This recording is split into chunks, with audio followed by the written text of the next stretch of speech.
আপনারা দেখছেন India online news. প্রতিদিন রাত দিন 7 দিন চোখ রাখুন।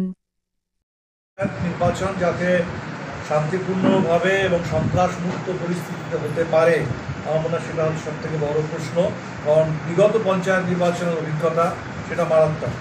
তাই পশ্চিমবাংলায় আমরা সন্ত্রাসমুক্ত নির্বাচনের পক্ষে সরকারের কাছে দাবি জানাবো এবং বিভিন্ন বামপন্থী শক্তি যারা কৃষকের দাবিতে, ক্ষেত মজুরের দাবিতে, গ্রামীণ শ্রমিকের দাবিতে আমরা সারা বছর সক্রিয় থাকি।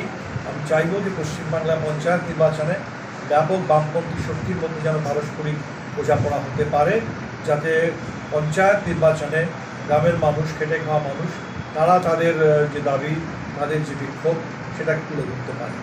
এই মুহূর্তে যে 100 দিনের কাজের আইন, যেটাকে মহাত্মা গান্ধী NREGA বলা হয়, সেই আইনটা একটা ত্রিমুখী আক্রমণের মুখে পড়েছে।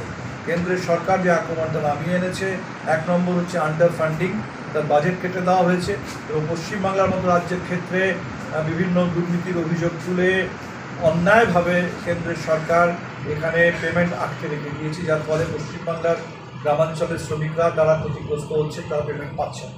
দ্বিতীয় প্রশ্নটা হচ্ছে ডিজিটাল অ্যাটেন্ডেন্স চালু করা হয়েছে এবং